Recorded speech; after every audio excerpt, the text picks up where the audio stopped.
Hello. Welcome to the Week 5 Bud Baller Review. Let's jump in. A lot of fun stuff to get to. Chris gets his first Bud Baller win over me. Tom is the master of stocks, and we've got good and bad luck results. Let's jump right in. Chris, what more could you ask for this weekend? The best weekend of Chris's life, probably. Gets the win over myself, a two-time champion. I don't think anything this weekend, anything better could have happened to make Chris have a better weekend. I just think that's the pinnacle. Nothing else positive could have happened for Chris to feel any better about this past weekend. I can't think of a thing. Anyway, Chris gets that win.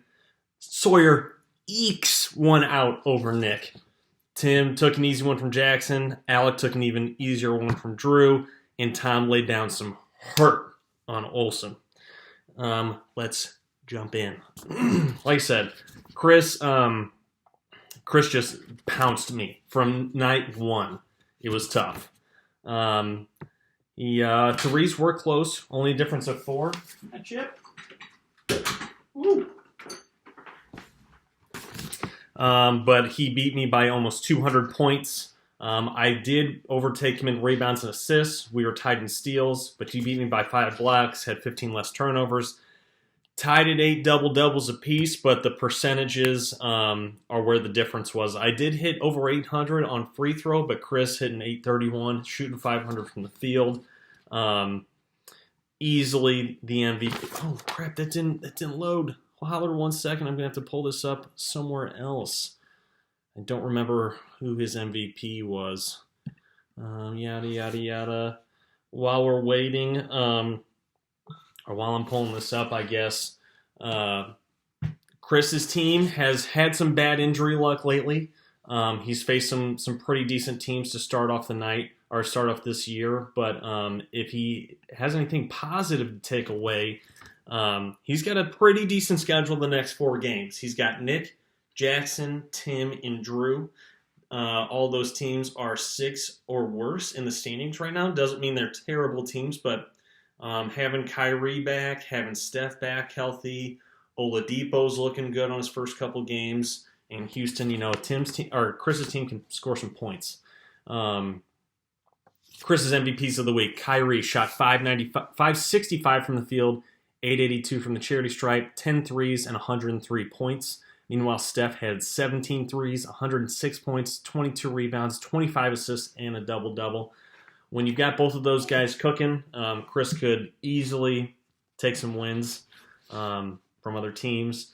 Only thing may have to worry about with the Nets' abominable threesome up there, someone's going to be losing shots to Harden. Maybe it's Joe Harris and the rest of the bench, but you'd think maybe Kyrie would take one less shot or two, but I feel like he's going to be taking the ball up the court most of the time anyway, so he's probably going to be all right. On to Nick and Sawyer. Guys, this one was so freaking close. Separated by 4 blocks, 1 turnover, 1 double-double. Nick did have a triple-double, so if 1 or 2 things could have broke his way, he would have gotten the win, but Sawyer took this one home. Nick did have the most threes made this week with 95. Sawyer had the most double-doubles with 12. But like I said, 1 turnover difference of a double-double. Sawyer's MVP this week got to be Trey, shooting 500 from the field, 821 from free throw, 13 threes, 101 points, 16 rebounds, 28 assists, and 2 double-doubles. Good for Sawdog. He needed a win big time too. Not that he was down and out, but 3 and 2 is a lot better than 2 and 3. Let's run it back here for a second. I was getting lost there. Chris would have been 6-2-1, only would have lost to Tim and Tom, and he would have tied Sawyer. Currently a record of 1-3-1 on a 1-game win streak. Myself, 1-game losing streak. I would have been 3-6, only would have won versus Jackson, Drew, and Alec. Still have a record of 3-2, comfortably tied for 4th place with Sawdog. Meanwhile, Nick in 6th place, record of 2-2-1 on a 1-game slide. Nick, one of those bad luck games I had mentioned in the very beginning of the intro. Nick would have been 6-3 this week. Only would have lost to Sawyer, Chris, and Tom. Unfortunately, he pulled Sawyer's card.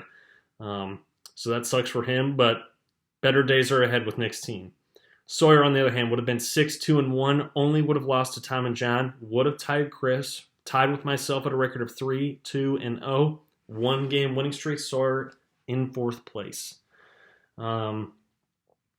Next matchup, Tim and Jackson. Jackson had the highest field goal this week of 533, but other than that, they were within 9 rebounds of each other, and that's about as close as it got. Tim's team only put up 9 blocks. I feel like I've been seeing that lately, where Tim's team hasn't been putting up that many blocks, but he did put up 45 steals, so doesn't really matter if he's gonna pull one of those categories out. MVP of their matchup gonna be a tie, another tie. Julius Randle, 88 points, 56 rebounds, 19 assists, and 3 double-doubles. Sorry, there's no tie. It's only him.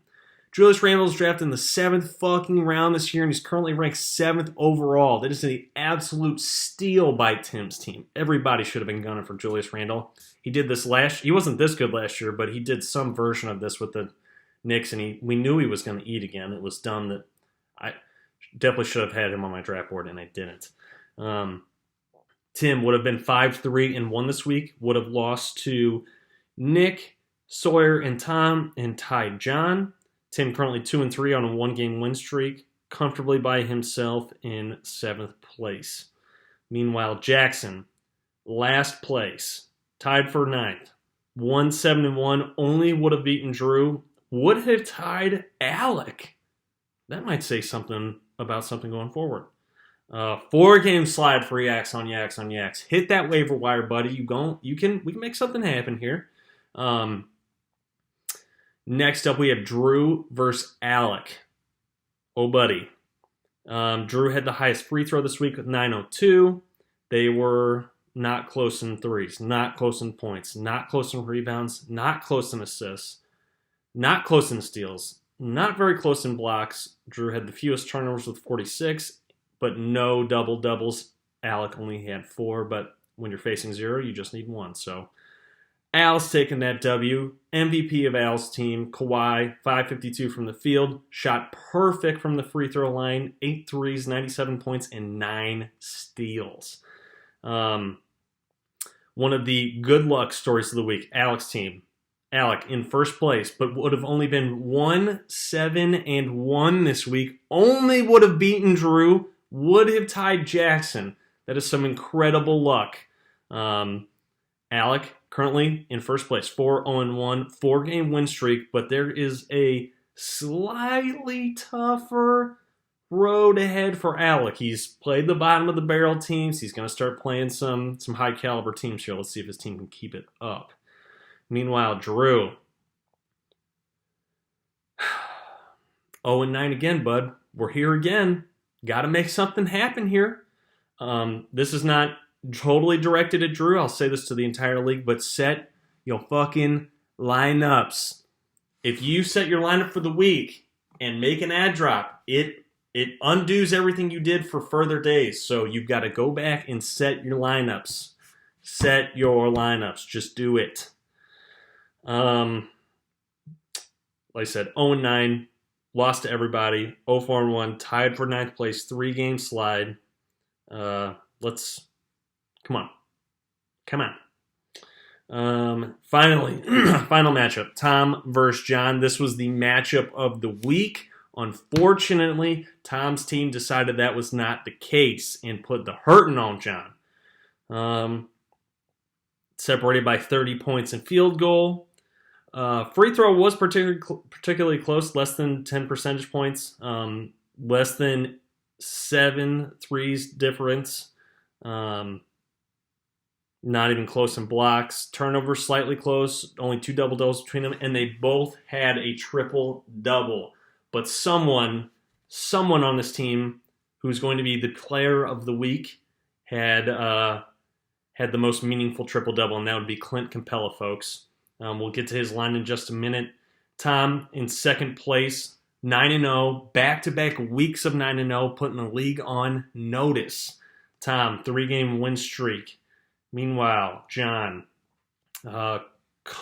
currently in third place, record of 3-1-1, Would have been 5-3-1. Only would have lost to Tom, Chris, and Nick, and tied Tim, losing 1-game streak.